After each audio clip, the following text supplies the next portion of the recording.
Hi and welcome or welcome back. In this video, I wanted to round up some knitting patterns that are either really close dupes to Sézane knitwear currently available on their website, or in my opinion, really embody the French girl aesthetic, Parisian chic aesthetic, and Sézane style in particular. So I'm going to walk you through my list of patterns, and while I was working on this video, I came across a creator called Nestled in Knits who did a couple of videos with basically the same premise, but I don't think the patterns we discuss really overlap, so definitely check out her video as well after this one. Before we begin, please consider subscribing to this channel. I would really love to see you here again, and I'm also going to be releasing a new knitting podcast episode soon, so if you'd like to see how my spring knitting is going, definitely subscribe, and let's get on with the video.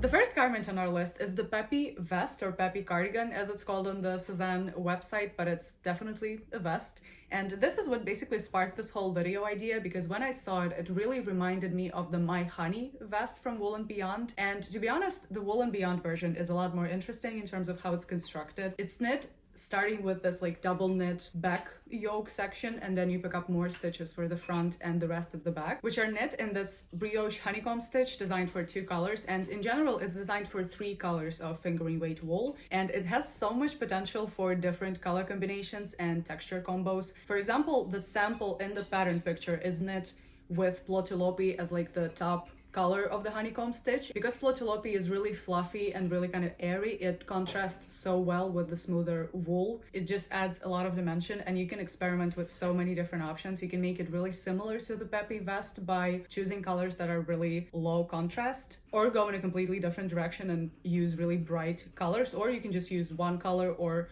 one color but in different textures. There's also another vest by Wool & Beyond, and it's called Lonely Leftovers, and it's a much quicker and simpler knit because it's knit in garter stitch and on bigger needles compared to the My Honey vest, but it's less of a dupe to the Pepy Vest to begin with. But if you want something more simple but with the same general shape as the Pepy Vest, you can give it a go. And also it's designed for leftovers and like stash busting, so it might be a fun project. The next garment is the Samuel jumper, or Samuel slipover. I'm gonna call it slipover. It's a classic, slightly oversized, boxy crew neck slipover. And of course, there are tons of different options for a pattern dupe for this. I looked at probably a million different slipover patterns. Of course, there are 2 slipovers from Petite Knit, the Novice slipover and the Stockholm slipover. But in my opinion, the closest dupe in terms of like fit and general style is the Anemone Cardigan by Rui Yamamuro. And yes, it has a twisted rib, and also it has this like slip stitch pattern starting from the waist. But if you look past it, I think it's still a really close dupe. It has the same sort of boxy shape. It's knit top down. You do some increases at the back to shape it into a trapezoid, and then you do some short row shaping at the shoulders here, just join it in around. You know, it's a really kind of straightforward construction. It's designed for 5.5mm needles for, I would say, worsted weight yarn. And there is one version by somebody called Marjorie on Ravelry, I think her name is Martine, who did the slipover, and she omitted the slip stitch pattern, and she used a combination of 3 yarns by Gepard Garn. She used Catch Sock, which is their sock yarn, Wild and Soft, which is a silk merino blend, and their kid silk mohair. And I really like the color combination and the subtle marling effect that using these 3 yarns together have. So definitely check out her version. And let's see what is next. Oh yeah, the Berry cardigan, which kind of reminded me of Friends, to be honest, because that's the only time I heard the name Berry. The Berry cardigan is a V-neck cardigan knit in mohair, and the model on the Sézane website is wearing it backwards, kind of like a boat neck sweater with an open back. And I have 2 options for you here. The first one is a really close dupe. It's called the Cardi Jumper by Vert Knit, or Ver Knit. I'm not sure if the T is silent, but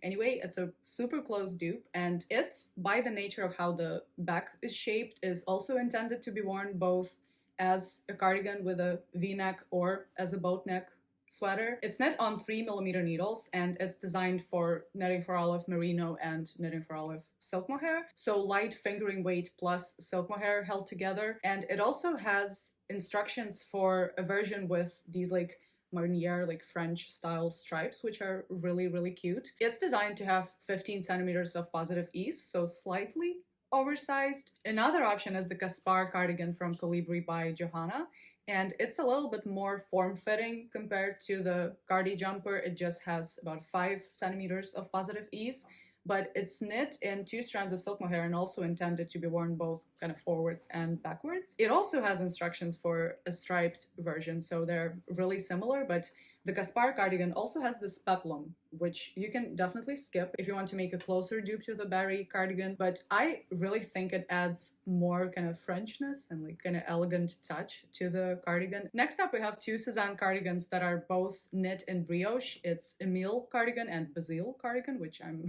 really sorry for my French pronunciation. The only difference between them is that the Emile cardigan has a crew neck and the Basile cardigan has a V-neck. And of course, the closest dupe to the Emile cardigan is the Daydreamer cardigan by Kutuvakika, but it was mentioned quite a lot by different creators, so I'm not going to dwell on it too much. And it's just a half fisherman rib cardigan knit in fluffy drops melody on 5mm needles. And if you want a similar style but without the raglan sleeves, so more of a boxy kind of jacket fit, you can try her honey cardigan. And it has these adorable knit buttons, like everything with knit buttons just really stands out to me. It's from her book Knit This, which I was really kindly gifted by a knitter friend a couple of years ago. And I've been eyeing this cardigan for a while, but I'm kind of intimidated by brioche, to be honest. I've never knit brioche, so I'm coming out as a brioche virgin right now. But anyway, another fun option I have for you is the King Harvest cardigan from Kukiko Inu. It has a really lovely and this really elegant I-cord edging and I-cord ties instead of a standard button band, but otherwise it's pretty much the same, but it also has patch pockets, which you can definitely skip. It is designed for Aran weight yarn and 5.5mm needles, and it has 15 to 20 centimeters of positive ease, so it's slightly oversized. And another version is a free pattern by Osa Buchta. It's called Linger Cardigan, and the ease is the same, kind of the fit is the same as the King Harvest cardigan, but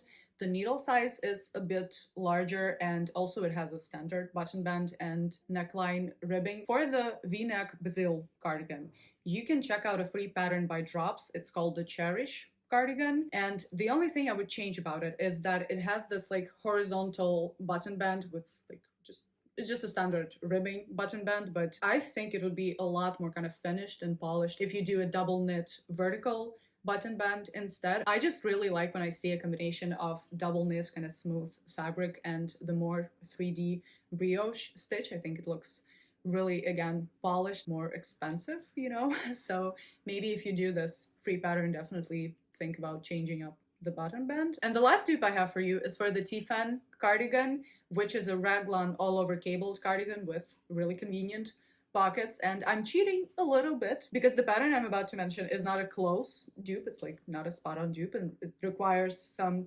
modifications. But when I saw this cardigan, it reminded me of something and I couldn't figure it out. And then like a day later, I realized that it's the Cara sweater from Lynette. Hear me out. It has 5 honeycomb sort of circles at the center front, and if you take out the center honeycomb and just do a button band instead and like not join your work in the round, and you can definitely add pockets to it as well because the Cara sweater doesn't have any pockets, but what you need to do is just to determine the placement of your pockets. You can duplicate the portion of your chart your pockets will go on top of and use basically one of the many different tutorials online on how to attach patch pockets. Again, it's not that complicated if you're adventurous enough and you have some time to sit down and kind of plan your vision in advance. The Cara sweater, or your future cardigan version of it, is knit in DK weight yarn on 4mm needles. For example, the sample in the pattern page uses Pergint by Sadness Garn in this tweed natural colorway. And to get a similar soft, almost plush look as the Tiphaine cardigan,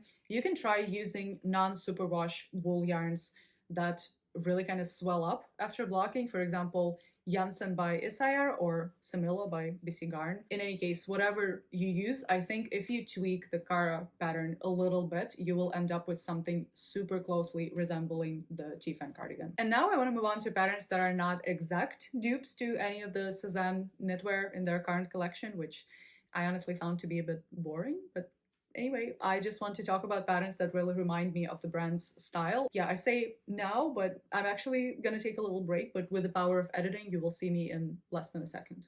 I'm pretty sure if you were doing a roundup, it would have been a roundup of the best corners to scratch in this apartment, but that's not really what we want in this video. So the first pattern on our list is the Theodore Wrap by Colibri by Johanna. It's similar in terms of style to the Nathalia cardigan from Sézane, but the Theodore Wrap is basically the same thing, but a lot simpler and a lot more minimalistic. It's knit in stockinette on 4.5mm needles, and it has this super simple lace edging motif that you knit separately and then you attach it to the edge here at the v-neck. It also has wide balloon sleeves that you kind of gather at the cuff, and again the fit and the construction is pretty straightforward. It's a raglan construction and it's intended for a fingering weight wool plus silk mohair, but you can definitely use 2 strands of silk mohair held together, or you can do something similar to the effect I got here on my Amy slipover, which is covered in cat hair. Anyway, one of the strands of silk mohair I used here has a metallic strand that was Lana Gatto silk mohair luxe, and it gave me this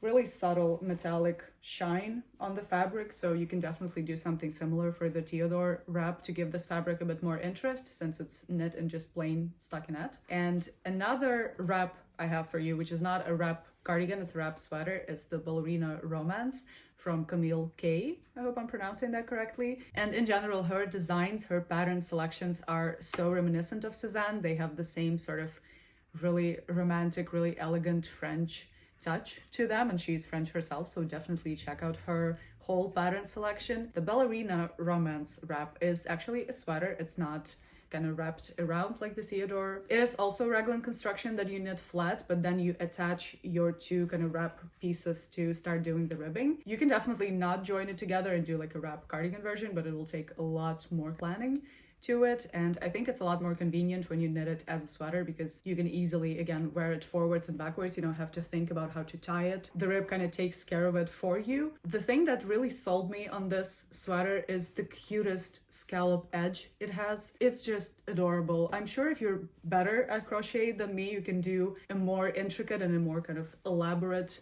version of a crochet scalloped edge, but this one is super simple. It really, in my opinion, ties the sweater together.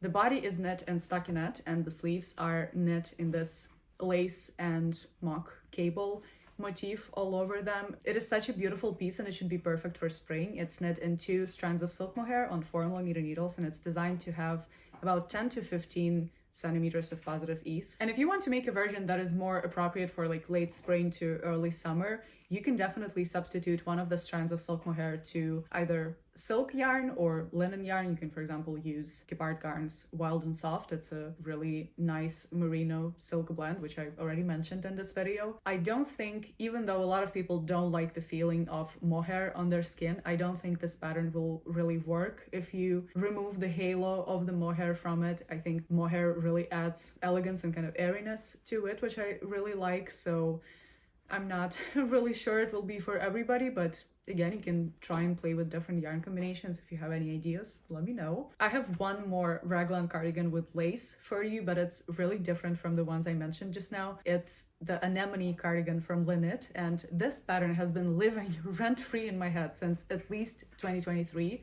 I really, really want to make it. I adore the combination of lace and cable braids and moss stitch, and just it looks perfect, but it's knit bottom up. I really dislike bottom up knitting and try to avoid it if I can, because I can never kind of guesstimate and figure out how much length I need to add before doing the yoke portion. This cardigan is knit bottom up on 4.5mm needles. It's knit in combination of DK plus silk mohair. So naturally you start it at the bottom, you knit the hem, then you knit the body in one piece, and you knit your sleeves in the round separately, and then you attach it into this like raglan construction, but instead of doing the raglan increases, you're doing the decreases and join it all together, and then you knit the bottom band separately. I'm not sure why I'm explaining it in so many details, but maybe it's because I'm trying to convince myself that it's not going to be that hard. Like I can just, you know, knit it fine. I'm just so used to the convenience of being able to try on my garments while I knit them and like be able to tweak something if I need to. And for example, if you run out of yarn, it's a lot easier, or like you play yarn chicken, it's a lot easier to make the garment more cropped, or like, you know, weigh how much yarn you need for the sleeves and like, you know, just knit until you're out of yarn. But if you knit the garment bottom up and you realize that you're running out of yarn around maybe here and like the sweater is not finished, it's literally my nightmare. Anyway, rant over. Back to the Anemone cardigan. I really like how the leaf motif is integrated into the center front here. It's really hard, in my opinion, to not overdo it with the like organic, naturalistic lace motifs. It can look really kind of tacky sometimes, but here it's just the perfect amount of this like naturalistic motif at the front. And I also really like the lace motif at the back here. Lynette is slowly becoming one of my favorite designers. I just really like all of her patterns, her lace patterns, her colorwork patterns, her cabled patterns. I'm just in love with pretty much all of them. I'm actually knitting one of her patterns right now, and in my opinion, her designs are such an interesting mix of the more minimalistic Scandinavian aesthetic and more kind of whimsical and, I don't know, not frilly, but more kind of feminine French aesthetic. Again, I just really love her designs. Maybe I'll do a whole roundup. I have one more pattern from her on my list, but I'm gonna mention it later. For now, I want to talk about a sweater called Rib Wave, and it's from Joanna Eng. I hope I'm pronouncing that correctly. It's another really unique and interesting design. It uses a combination of ribbing and cables to create this really prominent sort of mock v-neck, I think you can call it, or like mock bib pattern here at the neckline, and it also repeats the same kind of triangular pattern on the sleeves, which are a little bit wide at the cuff. It's knit on a relatively light gauge, so it's knit on 4mm needles, and again intended for fingering, strand, and silk mohair held together. Excuse me. That cat hair has been stuck in my eye for the last 15 minutes. I couldn't handle it anymore. I think for this pattern you can definitely get away with not using silk mohair. You can use a DK weight yarn on its own, or use a merino cotton blend, for example, kind of like duo from Sadness Garn, and make it more of a transitional jumper. Or like, I don't know, when I see patterns that have something like some kind of motif at the center front, I immediately think about how it'll be easy to split them into a cardigan. So again, if you're adventurous enough, you can split it into a cardigan and do a cardigan or like open button-up blouse version of the sweater, but I just really love it. It does look really unique to me, and the construction is really simple as well. It's just a top-down knit. You do some German shirt row shaping at the back, but otherwise it's a really straightforward pattern. Next, I want to move on to tops, specifically sleeveless tops, and the first one is the Hope top from Gudrun Fessel. It's super simple. It's a v-neck top that is knit in stockinette, but it has the most cute, elegant cable detail, cable edging at the v-neck and also on the armholes, and changes it from a really simple knit to a really elegant French style knit, in my opinion. And it's knit on 3.5mm needles. It's intended for either cotton or linen or silk, whatever kind of suits your fancy and feels better on the skin. One of the suggested yarns here is Pinto by Pascuali, and it's a light fingering yarn that is a combination of merino, silk, and cellulose, which is really interesting, but also perfect for summer. I think there are different yarns from Ito, which is a Japanese brand that has also some paper or like cellulose fibers in it, so you can definitely find a nice option to make this top more interesting and more kind of comfortable to wear in the summer. It should be perfect for really hot weather. And I have another top for you, which is also from Camille K, who I mentioned before, and it's similar to Sézane's Francisco top, but it's just a tiny bit different. It has a different lace motif, and it's the Be My Tulip top from Camille K. It's also a v-neck, and it's finished with a double knit button band. I think, first of all, it's going to be really cute with pearl buttons. Just in general, I really like projects with buttons. I don't get to do them very often, but it's such a joy to try and find like the perfect button to yarn combination. The top is knit an all over flower bud motif, and you knit it bottom up to make sure that your flower buds kind of look up when you knit them. And it's intended for sport weight yarn. The suggested yarn here is Liza by Line Yarns, which is a bamboo merino blend, but again, you can choose many different options to make sure that it really keeps you cool in the summer and doesn't add too much unnecessary warmth to your garment. And I also like the fact that the straps are quite wide, which means that this garment is bra friendly, which is important. This pattern is designed to have minimal ease, but it goes from 3 centimeters of negative ease to 5 centimeters of positive ease, which means that you can kind of customize the sizing to make sure it fits you how you want it to fit. It can be more form-fitting or more kind of slouchy. just depends on, again, what size you choose. And to finish this video up, I want to mention two blouses which are really similar. The first one is pretty much the closest you can get to a vintage construction of a knitting garment. It's the Barbroe blouse from Knitting for Olive. If you knit it, it probably will be a labor of love because, first of all, it's knit in all over peacock feather lace pattern. It's knit bottom up, just as many vintage patterns are. You knit the sleeves separately and then you sew them and like fit them here at the armhole. And it's also knit on 3mm needles.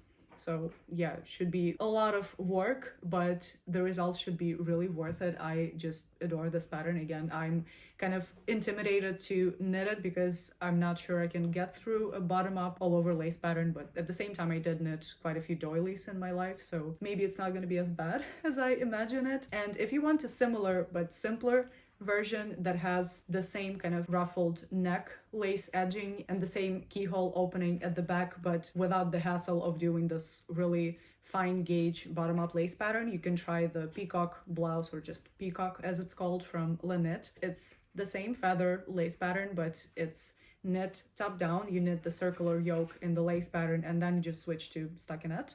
The gauge is a little bit bigger. It's knit on 4mm instead of 3, and it's again intended for light fingering plus silk mohair, but you can definitely skip mohair or use something with cotton or linen to make a more spring or summer appropriate blouse version. And I just like both of those patterns. They really stand out to me as something that is both kind of vintage and really French, even though both of them are from Danish designers. I'm always interested to see how designers from different parts of the world reference other styles, other regions, other time periods. It's fascinating to see this mix of different styles and cultures in the knitting patterns I see on Ravelry. And in general, I'm just fascinated by how extensive the library of patterns is on Ravelry. I had to leave out so many beautiful patterns from this video just to make sure that I'm not recording for like 24 hours. If you want me to make a similar video, maybe again for Sézane or for a different brand or different theme, let me know. I would love to oblige and just go on yet another deep dive on Ravelry. If you like this video, please make sure you subscribe because I'd really love to see you here again, especially for my upcoming podcast episode. Definitely check out Nestled and Knits version of the Sézane roundup video. And if you want to support my channel further, you can check out my wish list on Ravelry. You don't have to do that, but if you want to support and like contribute to my future knitting projects, this is how you can do that. And I wish you a lovely day and I will see you in the next one. Bye.